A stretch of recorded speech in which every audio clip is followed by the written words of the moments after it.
Good day everyone, I am Jinsel Sisalapang and I will be your frontliner today.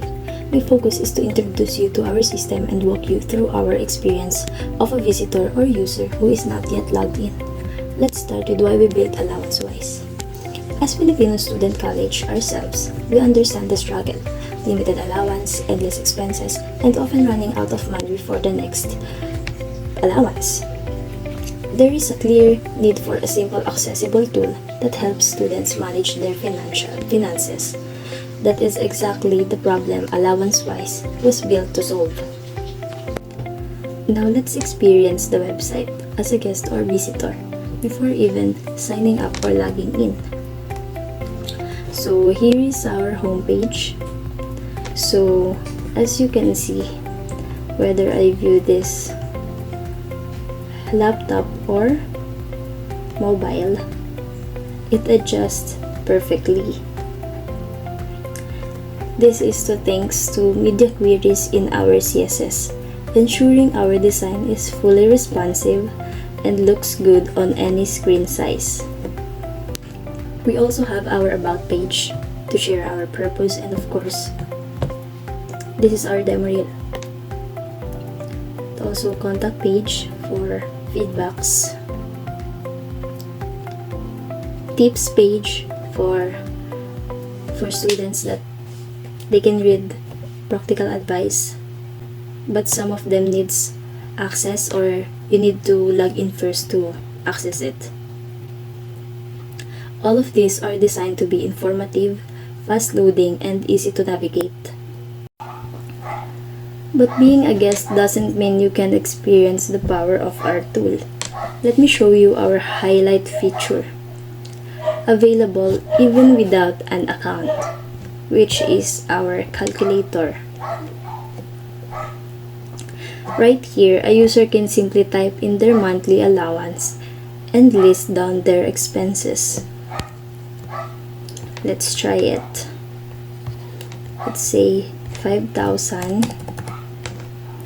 For food is 300, transpo is 200, others say 400 or 200, and calculate it. And just like that, instantly it shows you the breakdown of your spending and your remaining balance, which is you still have 4,300. Here's the technical part. This works using client-side JavaScript. This means the calculation happens directly inside your browser without needing to connect or save anything to the database yet. It is fast, instant, and gives users a preview of how helpful our system is, encouraging them to join us.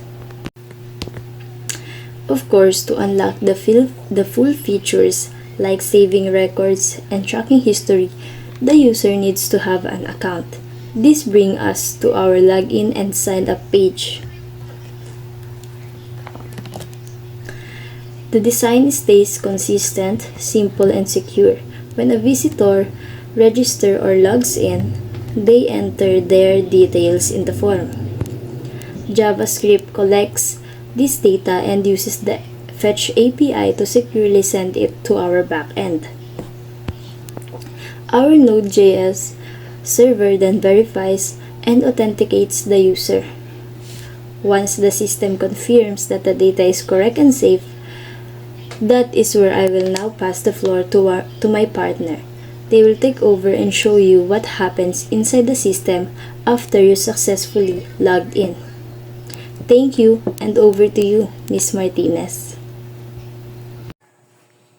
Hi, I am Serlina Martinez, and ngayon naman po is nasa registered mode naman po tayo, which is dito makikita kung paano ba nababago ng backend and database ang experience ng isang estudyante. So, let me walk you through the website with registered mode na po. So, pagka-sign in or sign up or log in ng user is mapupunta siya sa profile page ng kanyang account. dito rin natin makikita po kung yung mga informations na nilagay po natin, and mapapansin niyo po sa right side is nandyan po yung monthly allowance, remaining balance, and total save. Sa left side naman po is yung budgeting goals mo, and pwede kang gumawa ng goals mo dito. So, unahin po natin yung monthly allowance, remaining balance, and sa total save.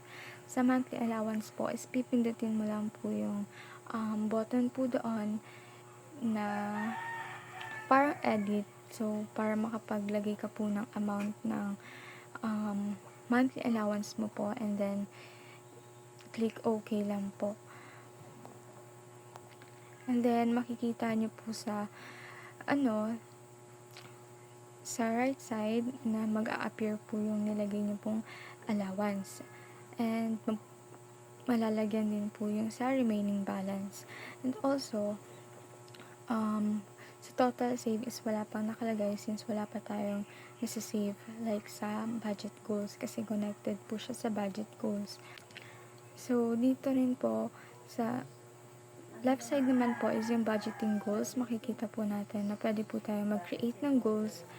So, ayan, i-input lang po natin yung mga informations po doon, and then click save lang po, and then a-appear po siya sa budgeting goals. And kapag i-edit naman po or mag-alalagay ng amount is i-click po yung view details, then mag-add po tayo ng amount, and then click save lang din po. And then kapag hintayin lang po mag-loading, and then lalabas din po yung total save mo doon kung magkano yung nilagay mo sa budgeting goals mo since connected nga yan. So, since naka-registered mode na po tayo, may access na po tayo sa methods and plan page. Sa method page po is nandito po yung mga pwede mong gawin na methods para makapag-budget ka po. Like 50, 30, 20 rule, envelope system, and pay yourself first. It depends on you kung ano yung anong methods ang gagawin mo para makapag-budget ng allowance mo. And also, sa baba nun is merong auth na which method is right for you. Pwede kang so after nun is may nakalagay din dito na apply with calculator po. So pwede mo siyang pindutin if you want mag-calculate ng allowance mo. Then also sa plans naman is meron kang daily, weekly, and monthly plan. Nakalagay dito yung daily allowance mo, for example 200, and then yung total expenses mo dapat for today is for that day is 165 lang, and then may 35 pesos ka dapat na potential savings. Ganon. Same goes with weekly plan and monthly plan. So, dito naman po tayo sa calculator. Sa calculator ng guest mode is parang normal calculator lang siya na iaano yung allowance mo, expenses, i-breakdown siya, and then ayun na. Pero dito is makikita mo yung calculation history mo. Pwede rin like kunwari nag-calculate ka ng allowance mo, and then pwede mo siyang i-exit, pwede mo siyang i-delete sa calculation history mo, and then if gusto mo naman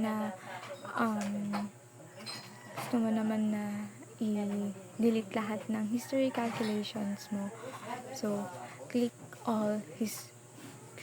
lang yung clear all history, and then mawawala na lahat ng calculations mo. Okay, so sa pag-edit naman po ng informations, balik po tayo doon. I-click lang po natin yung edit profile, and lagyan po natin ng information na gusto po nating baguhin, and then click save lang din po. And also, meron din po dito, pwede ka pong maglagay ng profile picture. So, pindutin nyo lang po yung edit and then maghanap ng pictures po. And then, isave. So, after nun, is makikita nyo po na nag-appear na po yung profile picture nyo po dun sa profile page nyo po and then sa icon po sa taas. Dito naman tayo sa contacts. And dito yung share your feedbacks, get in touch. Sa get in touch is nandito po yung mga emails po namin ng socials namin. So, for example, naman dito sa feedback is maglalagay tayo ng feedback natin. And then, mag-a-appear siya sa feedback wall. So, meron din kaming admin dashboard para like, if ever na may mga may mga feedback na bad or mga bastos is pwede siyang ma-manage or matanggal sa website. So, dito naman po sa admin dashboard namin is hindi mo siya ma-access hanggat hindi mo alam yung username and password nun. Sa dashboard namin is may nakalagay na overview, student users, and feedback wall. Then may sign out po doon. So sa overview is makikita mo dito is yung total registered na student, kung ilan yung mga may account sa website namin, and then yung published feedback or na pinapublish mismo or ina-approve mismo ng admin, and then yung pending moderation na ongoing pa yung approval. So, next sa student user management naman is dito yung name information sa mga mga may account sa website. And then, next is yung feedback and review moderation. Dito nakalagay yung mga feedbacks na dito pwede kang mag-approve or mag-delete ng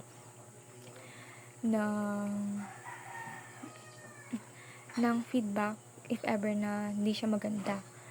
So, and kapag pinindot mo yung delete is mawawala siya sa mismong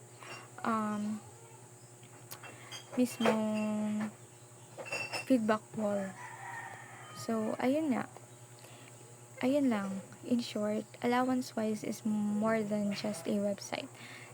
It is a data-driven system na design para sa personalized financial guidance ng mga estudyante. Yun lang. Thank you po.